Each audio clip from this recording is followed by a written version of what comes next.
in. Where did you dig up that old fossil? Going into Toshi Station to pick up some power converters. That's no moon. We're all fine here now, thank you. How are you? Welcome to the Star Wars Nerds Podcast. I'm Dan Vadamonker. And I'm Kenton Larson. Kenton, you're planning your trip to Regina after their new campaign was released? You mean Regina? I think that's the campaign. That's my campaign for them.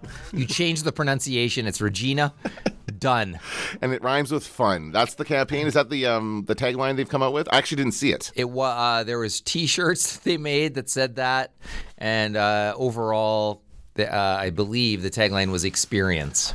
Experience? Experience blank. Experience I'm not vagina. saying. Experience vagina. I mean, Regina. I am not going to say it. Yeah, and the CBC wanted to talk to me about it, and I declined to weigh in on the raging debate. For some reason, I thought nuance and finesse is not the way to go on this, because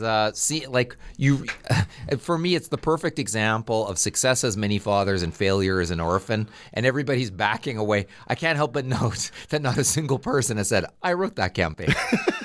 Not a single one. I was going to ask, was it McKim that did it? Because they have had the Regina campaign in the past. McKim did. I remember they did a rebrand of Regina when I was working there. I believe it was internally done, and I also know Brown Communications. This is how you know you did a great job, because Brown Communications said there have been a lot of allegations online, and we've had nothing to do with that.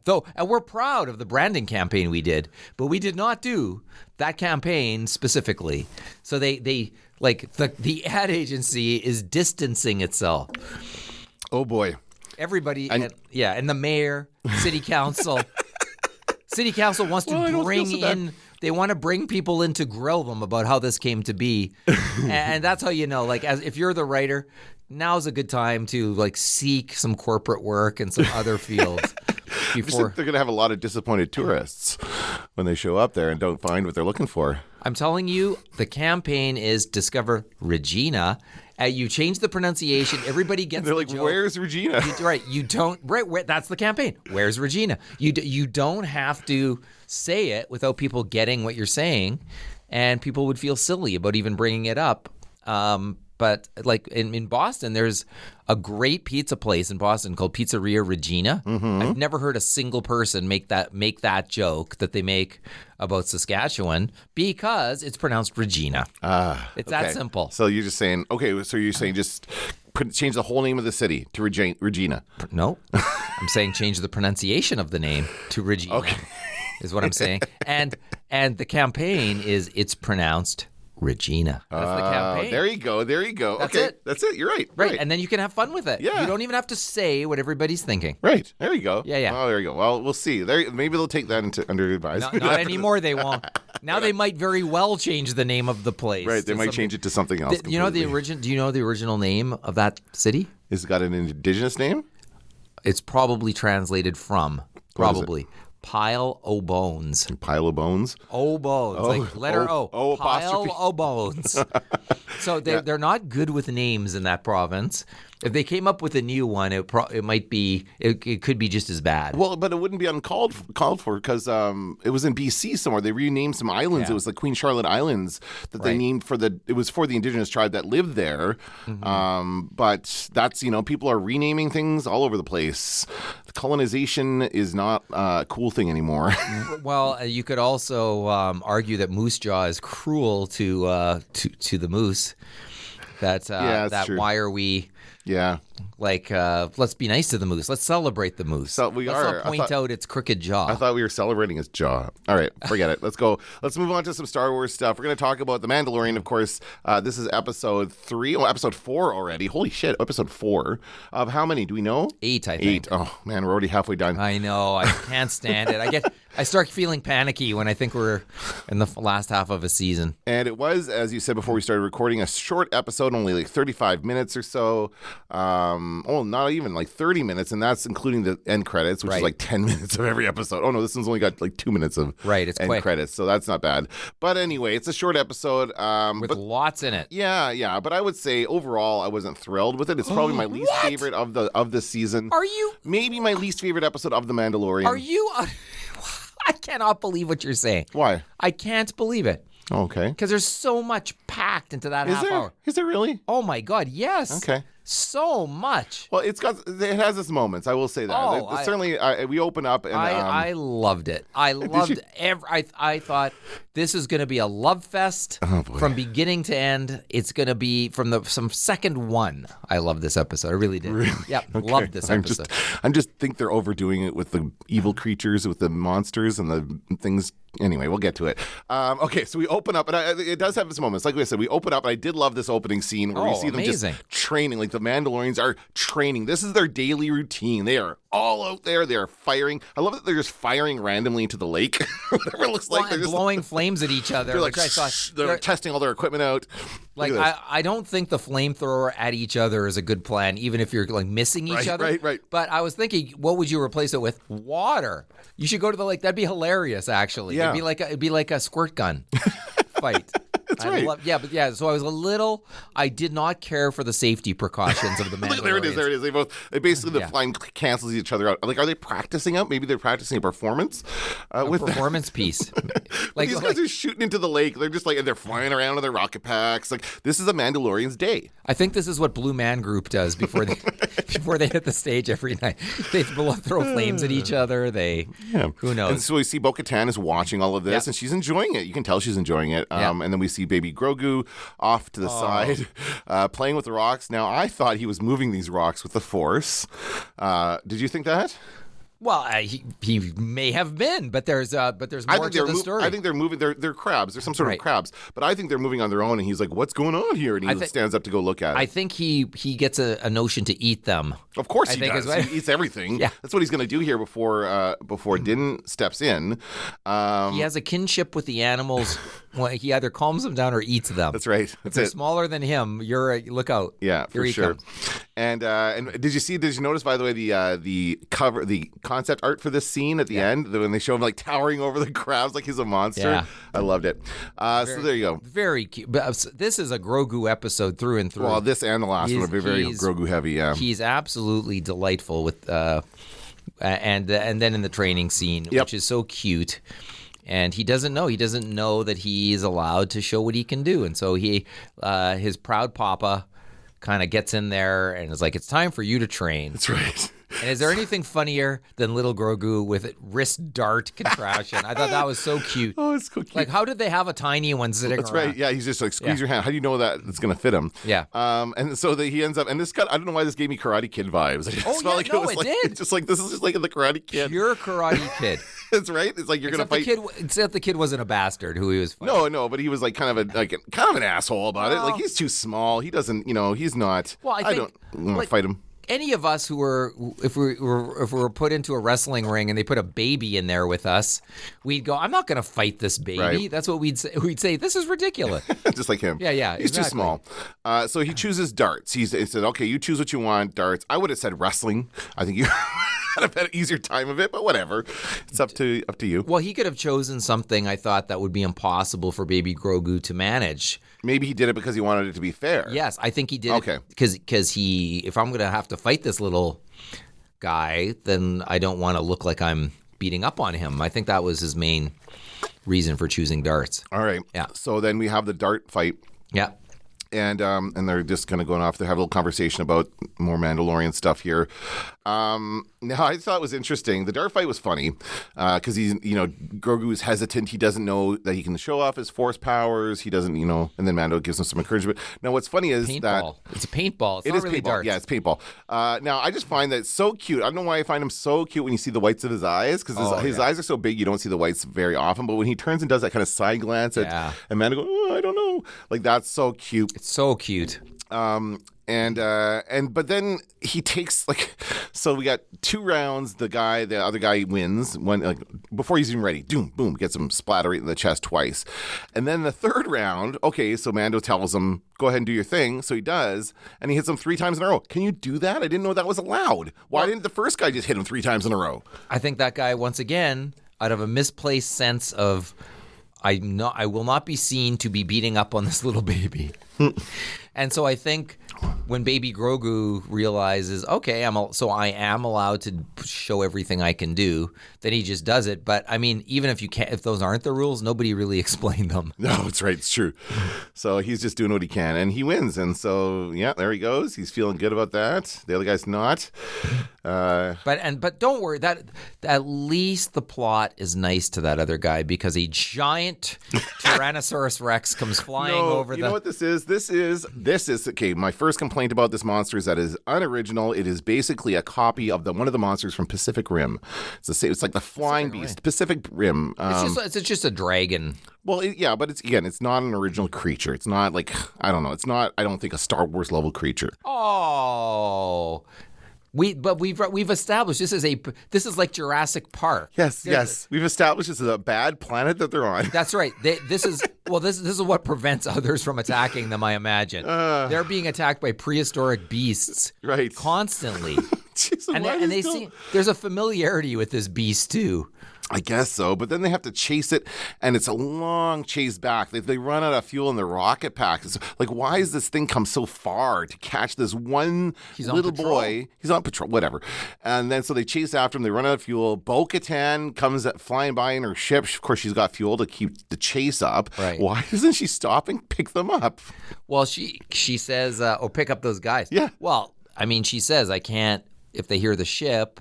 If the thing hears the ship, the kid's dead. Well, then why? I don't like the timeline here. I don't like we'll come back in the morning. Like, the kid's going to be dead by then. That's stupid. I think they're familiar with, I mean, it's true that birds swallow their prey and then save them for later. So they probably have some sense of how long they've got. But I mean, they cut it pretty close. I agree with you on that. And why, like, if you know the kid is in mortal danger, could Bo-Katan have got the kid back by herself? Possibly. Well, then we wouldn't have an episode to watch. Well, it also occurred to me that it would have been terrible to watch Baby Grogu picked up by that thing. That would have been awful. I would argue more likely to happen because it usually goes for the smallest thing. But I guess because that one was separated from everybody else. Yes, he was separate. Yep.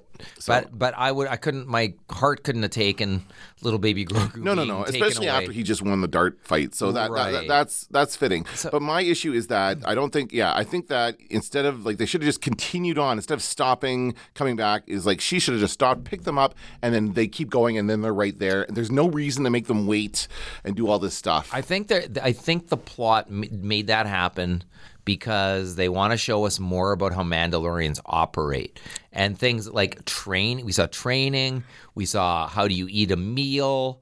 We learned that this was the son of the very gruff of the Jon Favreau guy. Yep. Mandalorian. And we also found out his name. I mean, like we got a bunch of Mandalorian stuff. The armor we learned a bit more about. The lore, like there was just so much about Mandalorians in this episode, and in terms of how they operate, and when their jetpack runs out of fuel, which we've definitely had episodes where it seems like it's unlimited jetpack. So that's good to know. Like there's a bunch of things that this episode set up. I thought that will be paying off, I think, probably in the finale. I guess I still say arguably they could have all still done that in the same time frame if they just shortened it up. Now, one thing they did get out of this, and maybe this was the intent, is that they get this side thing with the armorer and Grogu, which is my favorite part of the episode. That is the part that I really, really like. So my major issue is with this whole bird capturing him and taking him back to his nest. I kind of felt like it was a bit of the Flintstones-esque. Like, is this kind of like, a pterodactyl take? It's just like they're in the nest and I don't know. It's just kind of lame.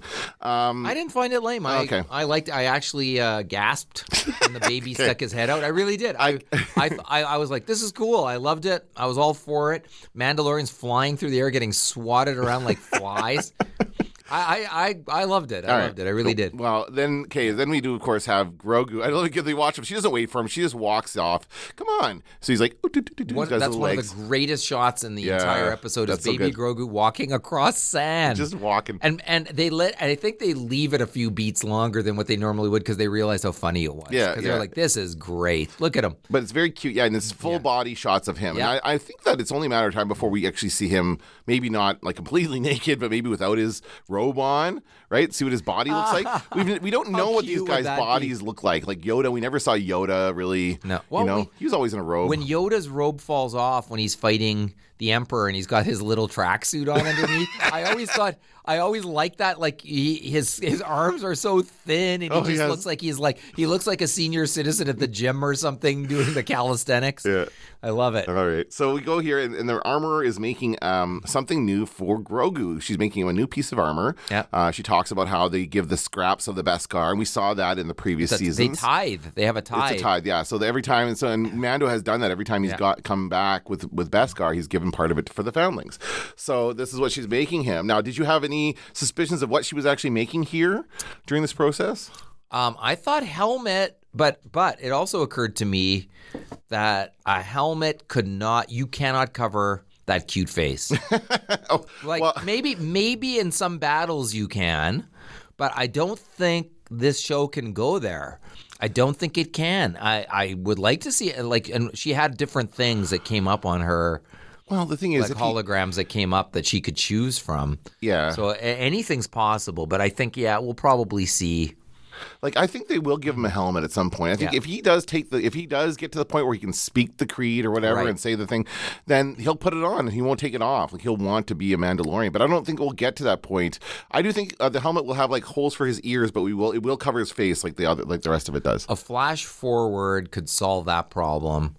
I do think like Grogu will be the most powerful Jedi / Mandalorian who ever lived. Right. I think without a doubt that's where this is headed. But like, is this going to be in real time where we will be 90 years old and we'll finally get to see? Because he's not there. He's still there. Yeah, or he's still will they? I mean, the temptation. There's so much. I mean, Star Wars can go back and forth in time, right? Yeah. So, but I think I don't know if I were writing the show what I would do with that. It's an interesting question. Yeah, and then so speaking of flashback, well, you said flash forward, but flashbacks, we do get a flashback here, and this is a pretty big deal, I would say, like the biggest deal since we had the last flashback for Grogu as far as his origins, and we get this is Order 66 with more to come, I'd suggest. Probably, yes, you're right. So we have Order 66. We have a slightly younger looking Grogu watching all the Jedi fight off the clone troopers. It's always more frightening each time. It is, yeah. And I think they're trying to add more weight to this whole event, the whole Order 66. Like, it is really just mass murder. It's genocide. It's just like a bunch of people being killed for no reason.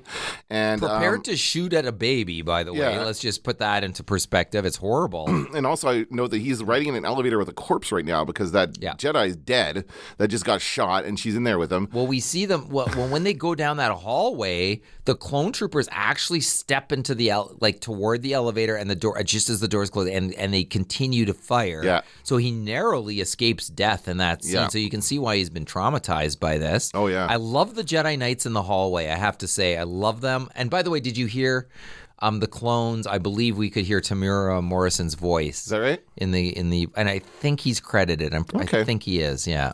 So then we have the big reveal of who saved Grogu. Jar Jar Binks. Jar Jar Binks. Except it's not Jar Jar Binks. I was right. But it's the guy who played him. So you weren't right. But hang on. It's a cop-out is what, and like, I'm sure give the guy his moment. It's fine. But it's a bit of a cop-out, I think. I don't think so. I think it should have been actually JarJar Binks. I think we're getting there. Where's that ship going? Where's that ship from that he ends Well, it's up from on? Naboo is where it's from. Like, that's What's the definitely safest place to hide baby Grogu?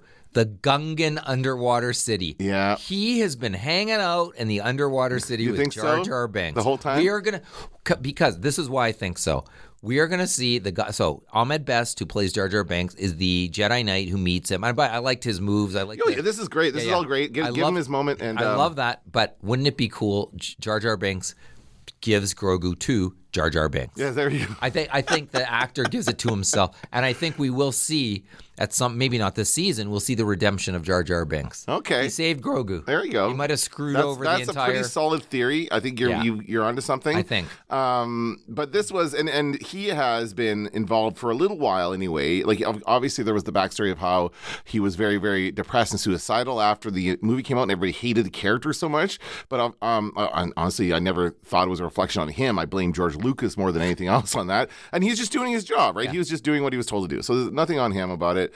But to have him come back to Star Wars like this is awesome. And he's been involved I think he's been hosting a show, a reality TV show for kids, where he plays like a Jedi in that. So he's kind of already been doing the Jedi thing for a little while. He's the protector of kids. It makes sense that he's the one. And I like the gold in his robe, I have to say, too. Oh, yeah. Like, he's got some flair to those Jedi robes that we haven't seen before. He's a double lightsaber wielder. Well, he grabbed the other one. He grabbed the other lightsaber from the elevator, and then we have a chase. So they're flying through the streets of Coruscant. This is very much like Episode 2. Yeah. I'd say even better. Well, better than that, It's an exciting chase. Yeah. And even like Grogu even shuts his dome for a little bit. You see the heat is on. Yeah. Like there's a lockdown that's happened, and nowhere is safe. You know what? I forgot. We totally missed the shot, but there's a shot of the Jedi Temple burning. That's a crazy shot. That is shot. insane. It looks horrible. Yeah, like this. Oh, I missed it again. All right. But yeah, that you just see that shot of like this, the whole building just up in flames like that. That's insane. So then, he runs into the Naboo crew. I was hoping for Captain Panaka. I was really hoping for him. But is he dead? No, he's not dead. No, but they replaced the actor with, remember, Captain Typho showed up? Oh, yes, that's right. It was almost the same character. You sort of got the feeling, that actor's not available. Here's another one. Right. Well, just need another guy to negate everything you say. Different guy. But I thought, like, I kept thinking, where's Padme? Yeah. She'd already gone to Mustafar, I guess, right? Oh, no. She was actually on Coruscant. She's probably giving birth right now during this. No, not yet. No? She's on Coruscant because, remember, because Obi-Wan visits her and says, it's even younglings. Oh, yeah. And so that would have been after. Yeah. So Padme is on Coruscant. Okay. I'd say at this moment. And did you think for a second it was Mace Windu? For a second, yeah. For a second, I did too. I mean, just looks Bald like guy. a bald guy, Jedi robe. But yeah, it just looks like him. But I also want to know that during this chase, we also see the mountain top we saw it in the last episode. My So that was favorite cool. mountaintop. That was cool that we kind of had a callback to that. Yeah. But then, he runs into his friends that are Naboo, like very clearly a Naboo ship. Their uniforms are the Naboo guard or whatever they're called. Yeah. And so they're off. He and just Grogu and the other guys just hold off the clones while they get away. So Did the Jedi Knight get on the cruiser? Yes, he's there that's with what them. I thought. Yeah, they're both on there. They fly away, and that's it. They go to, and then we come out of the flashback. So we will see more. I think you're right. We're going to see more. And I don't. You've got a solid theory. It didn't occur to me that we would actually see Jar Jar Binks. I just thought, I would rather have it had actually been Jar Jar Binks rescuing him. I just think that would have been awesome. He would have been there. We needed a Jedi Knight to do it to believably stave off the clone troopers. Right. Yeah, Jar Jar wouldn't have been able to do that by himself. No, and and it's there's still some clarity, or some unclarity around how all those events unfolded, where everybody is at this time. But I do think we will see a redemption of Jar Jar Binks in the Mandalorian at some point, and I do also think we are building up to some. We continue the callback to the mountaintop. I think the mountaintop's got some magical property of some kind. Jar Jar, how old would Jar Jar? Well, I mean, we don't even know how Gungan's age, but it's been like 30 years, is it? Since 20 years, a little over 20 something years, right? Since the Attack of the Clones, or Revenge of the Sith. Right. So I'm just trying to think how he'd be middle-aged, I guess. Older Jar Jar. Well, we don't know how every species ages yet. Right. Yeah, he could be like Yoda's species here, not age. So then we find that the armor has made him a little chest piece. It turns out to be a little shield with his little insignia on. He's got his own crest now, which is awesome. Is that the same crest that Mando has? Is that their family crest? I don't know. Oh, okay. Maybe someone can tell me. I think it is. I think it is the family crest. So it looks like the same one that Mando has. And that's building up to an inevitable scene where Grogu gets shot by some asshole, but he's okay because he's got the armor. Yep. So whoever the asshole is better understand that there's going to be an ass whooping after you miss. And so then we have now that the rescue team is here to get going. And I love how Bo-Katan takes charge and just leads the group. Like, she's the natural leader. She takes charge. So it's just setting her up again to be the leader of the Mandalorians. She's a badass. She went from sullen teen to badass overnight. It's amazing. Yeah. And they even say to her, like during the part where they say, now we all go off and eat. They all go off and take off their helmets so they can eat. They're like, no, you can stay because you're the leader. You stay by the fire. We're all going to go off in the dark and eat by ourselves. So that's kind of cool that they're kind of paying her the respect of You're that. telling me nobody's peeking? Come on. They're all peeking. They're all going like. I just thought they liked straws. Like everything gets blended. They just sip it through a straw. That's all they do. Anyway, so they go after. Of course, they climb. They have this great scene where they're climbing up the rocks. That's kind of cool. They're doing like some free. What do they call it? Free spelunking? No, when they climb the mountains, it's like, but they call it something. Free solo. Free solo. That was like the movie. Solo. Whatever. Climbing when you don't have any ropes. Free Solo, double meaning. That's right. Double meaning. Free Han Solo and Solo free climb. This is like in Star Trek 5 when Captain Kirk was climbing the thing. Remember that? No, how could I forget? And they had a campfire. They did have a campfire, yes. And they sang "Row, row, row your boat." That was terrible. Anyway, so they climb the mountain. They get to the top, and they're like, "Where is everything?" They don't know. This is I don't like this. This whole giant nest situation is just so cliche to me. What? I just find it to be no. Come on. What is That's this? wonderful. Amateur hour? I don't think it's wonderful at all. Amateur hour. That is one of the best realized special effects at a TV show. You're not wrong. It looks better than Game of Thrones. You're not wrong about that. Actually, you're right. I mean, these creatures, but they are absolutely look at. I mean, you're probably not going to watch Pacific Rim again, but if you look at Pacific Rim, there's the creature, the one that flies. It like grows wings in the middle of the scene, and it's this giant creature, and it looks just like this. The face looks just like it. Well, this one looks a little more birdy, but the babies look more like the thing. And so this guy coughs up. He's okay. He's fine. He's just coughed up. He's been sitting in this guy's stomach for 24 hours. He's okay. You know? And he's dangling like a worm for his... Oh, we got a little first-person view there of someone going into the creature's mouth. I actually like when he first coughs him up, I thought, is this kid dead in his stomach? Like, this is dark. This is horrible. And then he's like, help me. And he's shaking. And it's like, yeah, you need to establish, like, what was his life like for the past 24 hours and we have, well, it was probably a lot horrible. Like the way Boba Fett was inside the Sarlacc pit, right? When you think about that, like he was stuck in there for how long? So it's probably a lot like that. So then they chase after the bird and they get him. Right? Like, well, we didn't like they weren't. Oh, yeah, no. Yeah, slapping around, everyone's getting flying and getting slapped by wings and slapping wings and shooting. Like, it's great. They're shooting their grappling hooks and stuff, ropes at them. And so they get him. I don't know what happens here. They get him into the water. Yeah, they got to get him. And there goes Jon Favreau. That was a weird shot. That was a weird. He really hits. He hits where you don't want to get hit when he lands. He's like kind of falling like this, and all of a sudden he's like boom, thump, and it's pretty dark the way he hits that ground, and I think he gets it right in the balls. I have to say, like it looks bad. He gets it right in the best. It is gonna be sore for a while there. Oh yes, he does. That's right. He does. It hurts. Yeah. Oh no, he's not gonna. When you watch that scene, you got to go, oh my god, ow. So again, I'm going to fast forward. This is boring. No, then the bird. Then we have the Jurassic World moment. I love it. There's always a bigger alligator. There's always a bigger fish. Yes, and that of course has got to be what that is about. But it's another alligator. So the same. We talked about that last episode. There's got to be more of them out there in this lake of these giant alligators. So that comes and eats the bird and saves them. So. Yeah, I guess. I don't know. It wasn't the most original thing in the world. I was like, he's in the water. He's getting out of the water. And then when the alligator ate him, I cheered. I was so excited. I said, of course it's going to show up. So that he's okay. And then this turns out to be Jon Favreau's son, which is, cool. We get to see he's like grateful now. So maybe we'll see that relationship between him and Mando start to heal because he hasn't really liked Mando very much. And then they come back and they'll give him all a big cheer when the kid walks out. He's like, I'm okay. Just got swallowed by a big creature and flew away, but I'm all good. And then we see Grogu there. He's so cute walking around. And and then we learn that any foundling. The episode's called The Foundling. Yep. There's a few foundlings. Yeah. There's Grogu's a foundling. The kid who gets taken is a foundling. That you could argue that in some ways Bo-Katan is a foundling. And then we learn that they have 3 more foundlings. Yeah. And it's the little baby birds. Yeah. Who they're feeding steaks to on a stick, which I love. I hope they're not feeding it pieces of its own mother.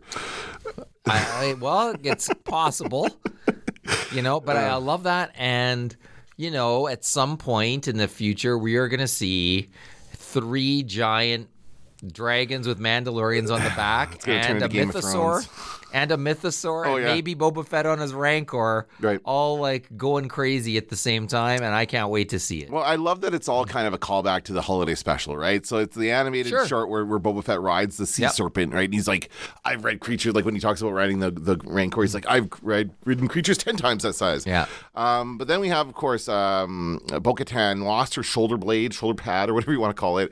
They have a name for it, and I don't know what it is right now. But she has to get it replaced. So the armor says, okay, let's get you in there. Let's get you all fixed up. And so she starts making her new thing, and she asks, what do you want? Do you want another one of the, what does she say? What's her symbol? The wolf or something? No, the night owl. The owl, yeah. Owl, yeah. And she's like, actually, I would like to have a mythosaur on my shoulder. And she says, okay, that's fine, because, it belongs to all of Mandalore, right?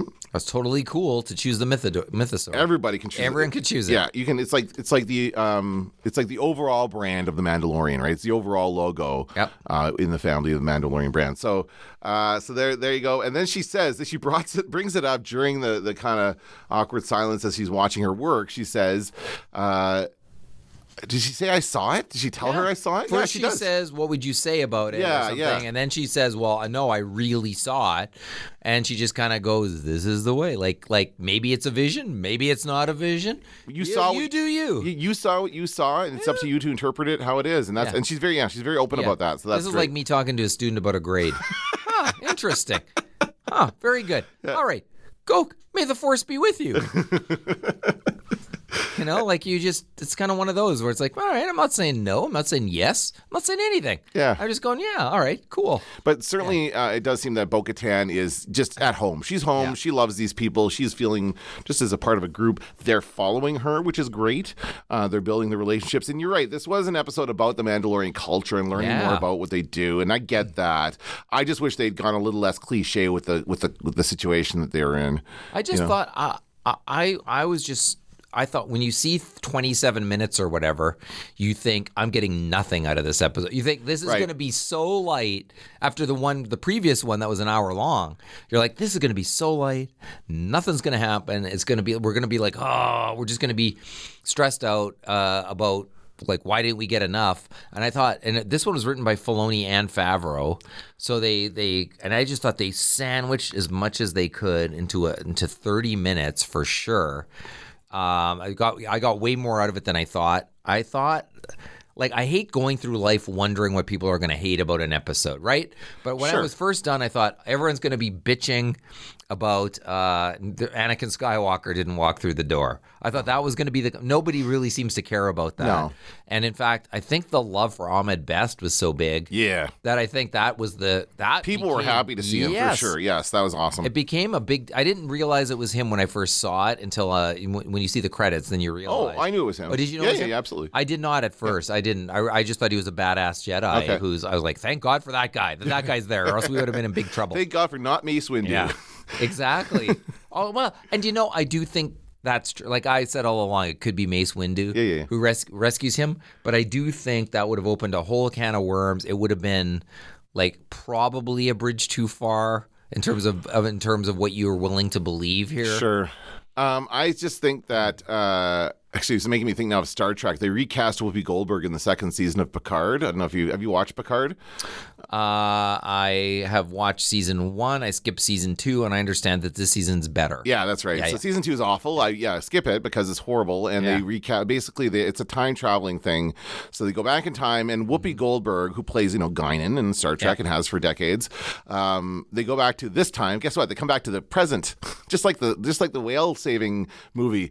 So they can use. So they can save special effects. Exactly. So they can save money on their budget. Right. So they do that. So they come, and so they're here, and they have a different person playing the Whoopi Goldberg from that era, the Guinan from that era. Problem is they'd already gone before that. In a previous episode of Next Generation, they went back to like the Gold Rush days, and Whoopi Goldberg played Guinan then. So I think they just couldn't youngify her face. They don't have the youngifying face budget that Star Wars has. Yeah. So they can't do it. They had one shot of John Delancey, one single shot of a young John Delancey as Q going, "Oh, let me catch up." Snap, and then he becomes his normal It's like so stupid. Anyway, off tangent. Back to Star Wars. Yeah, the budget. Yeah, I mean the Picard budget shows Yes, when you watch exactly, that show. It's exactly. too bad. It is. Because I wanted that show to be better. And, Yeah. and season 1 wasn't without its pleasures. It just we know who's getting all the money in this terms of salary. Yeah. And that leaves no money for any other good actors. So it's going to be rough when we get to the support cast. Yeah, and as far as I Yeah. understand, they've got all the old cast back this season, so like everybody's in it for the fun kind of thing. So maybe they're all Yeah, and like, that's taking- good. I'm glad that's the case, and I probably will end up watching season 3 of Picard. Yeah, when don't it's seriously all available. don't watch season 2. Will give you nothing. I know I wouldn't watch it, and I thought season 1 was the finale was such a big cop out. I couldn't, I wouldn't watch it again. But for me, this Mandalorian, and once again, the Mandalorian. I saw this article that was "The Mandalorian's the weirdest show on TV" was the headline, and it's like it's very hard to judge the Mandalorian seasons until they're all in the can. It really is like it's a different kind of storytelling that they pioneered with the Clone Wars, which is like from episode to episode you weren't sure what the focus was going to be. You like even the time frame, the whatever, and you just can't. And you can see certain things are going to come together. You imagine in a certain way, but the pacing, the length of the episodes, it's whatever we feel like this week, and you'll see later on whether this works. Do you think they're maybe taking I feel like when they're structuring this out, they're just looking at the entire story from start to finish. Here, let's look at this entire run of the season, and let's figure out where the break should be. And regardless of how long it takes us to express that episode, like they just have an overall outline for the episode, and however long that ends up being, fine. 27 minutes, fine. 38 minutes, fine. And they're not like they don't have to cram it into like 22 minutes or 44 minutes like they used to have to do. So they really have thrown that out the window. That whole idea of structuring a TV episode the way they used to is gone. Yeah. But that being said, they're still kind of getting a bit of an episodic nature to each one. Definitely has like its own specific kind of theme or focus, and that's also interesting as well. So yeah, I think they're just kind of, I don't want to say arbitrarily chopping it up, but it feels like they're just kind of like picking their moments. Like I really wanted more after this. Basically, we see this scene, she gets her thing, and then we end on that, right? That's it. That's the end of the episode. And I really wanted there to be more. I'm like, we could just keep going. We can just keep, like, I just want the rest of the movie. In fact, I thought a second half hour would have allowed us to see Grogu land on Naboo. Sure. But you know what? They don't want to give us all of that at once. They're saving it, and you don't even know. There could be a twist because we know Grogu ends up in that weird place with an IG-11 droid guarding him, and at some point the Empire gets him. Well, they get him at the beginning of the first bounty season. hunter gets him. The very first verse. Right. Yeah, that's how the whole thing begins. Right. So how did he get to that situation in the first place? I don't know. A bounty hunter tracks him down at some point. Yeah. I mean, that's what has to happen, right? And then when the Mandalorian comes upon him, and in that, so he's like in a shed of some kind at that point, and so there's more of the backstory to tell. Yeah. I don't know how old would Grogu have been. Like, we know he's 50 plus now. He'd been in his 30s. Yeah. He would have been in his mid-30s. But a baby by the standards of that just starting out species. his career. No, you've been established in his career for a while. I'm just joking. So do you think, though, we'll get more of a backstory as far as the species that Grogu and Yoda are and Yaddle? Because I think so. I think probably in whatever the final season of The Mandalorian looks like. Because I think that the reason that, we have, there's a bunch of Jedis all over the place, Jedis, and we've seen them, in various stories in Star Wars, but this seems to be a very in-demand Jedi. Like, he really is, because I think his species is very strong in the Force. I think they're making a point of, like, that's, like, this species. It's very rare. Nobody has seen them before, except for Yoda. Nobody really knows what they are. Yep. So I think at some point, they're going to have to show us the planet, the Yoda planet. If there's a planet or if there's something in nature that creates this species. Well, their planet could be very strong in the Force somehow, some reason, right? There could be like we could find more. We could find out more. Although we don't really want more explanation of the Force necessarily. Well, I mean, or necessarily of the species. Yeah. Like, there's no reason why they need to throw that all at us at once. If I were them, I wouldn't throw all at us at once either. I'd save a money shot of some kind for the final episode, maybe, and mic drop That's all you guys get for now. You're not getting any backstory on this. That's it. That's true. We're gonna give this. We're giving this a rest for 10 years, like the George Lucas approach. Yeah, that's true. I think probably that's what I would do, and probably what would happen. I mean, Interesting. George Lucas was anti-wish fulfillment. Yeah, very much. Well, he was about making the story for himself, and the fans will like it, right? Like you have to be your own. You have to like what you're doing. I think that's what he was trying to do. Yeah, I think what Filoni and Favreau are good at is giving us those remixed Star Wars, taking the individual elements, putting them in the blender and spitting them out, and you never know who might show up or what might happen. And they're walking a very fine line, but so far they've been very good at it, and that's the line between fan service and between like pleasant surprises. but it's also the line between original Star Wars, prequel Star Wars, and sequel era. These three different time periods in our own world. And if they do go back to Naboo and it is Jar Jar Binks, that will, tie in the prequels perfectly. We've had some, what else have we had from prequels? We've had just the pit droids, I think, is really the only prequel thing. The Opera House? Yeah, I guess. And of course, all this stuff happening and all these flashbacks is prequel stuff. Right. But as far as prequel stuff existing in the modern Star Wars, I really like that. I'd like nods to that. I like it in that Aftermath book when they talked about the battle droid, Mr. Bones and stuff. I like that kind of thing. So yeah, that's good that they're kind of tying it all together, and it's going to just fans are thrilled. Obviously, they love the whole Ahmed Best being back. They love that aspect of it, and I can't believe it. If they make him Jar Jar, they make Jar Jar come back, it'll just be a big F you to all the trolls out there. But I think it will also redeem Jar Jar, and I actually think enough time has passed that people would be happy to see him. I actually do. They could just tone down the dumb comments and make him not quite so stupid. He can still be clumsy. Jar Jar realizes... He can still get his tongue stuck in things. He realizes the extent of the problem he has caused. He does. That's right. Where it has to go. Maybe he's gone to therapy and he's realized, he can do better.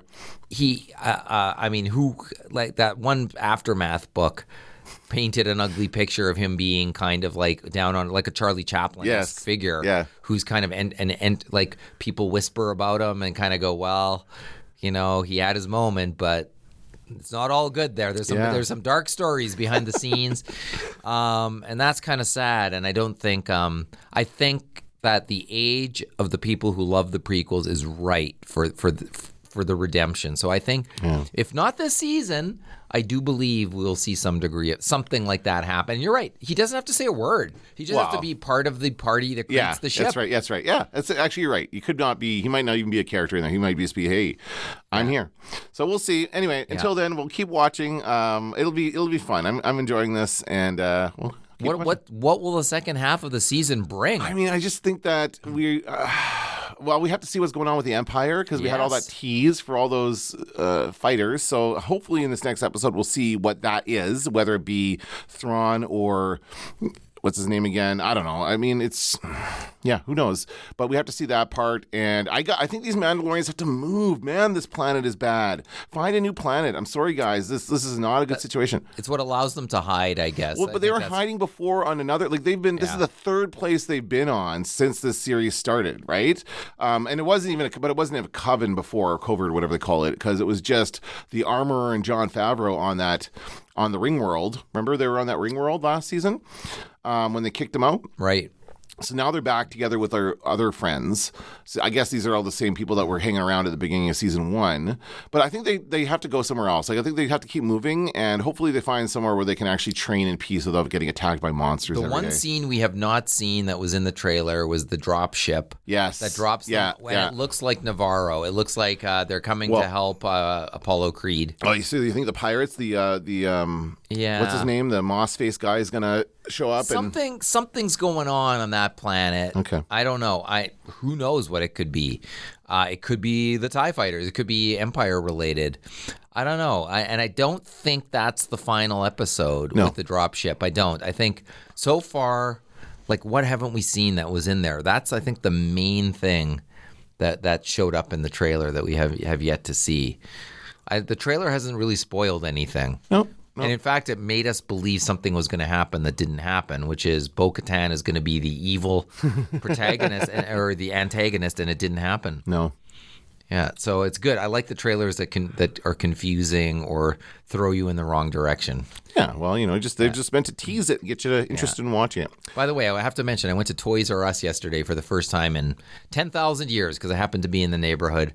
And I went in and they had like some cool Star Wars stuff for sure. They had some Mandalorian package 6-inch figures. And by far, the one they had the most of was Bo-Katan. And I would have bought one. And in fact, I don't have a Bo-Katan figure. I was like, oh, I should really buy one. But they have 10,000 of them, and they're $35 each. So I was like, if you have 10,000, it's going to be 20 because you're going to need to move this thing. Yeah. So I showed restraint, and I didn't buy it. They had Grief Karga as well. Like, they had lots of Rogue One figures that have been repackaged, and they had the prototype figures of the multicolored Star Wars figures that are kind of cool. So they had lots of cool stuff I'd never seen before, but I actually did not part with my money. I just looked at them and went, "Ooh, it'd be nice to have that. It'd be nice to have that."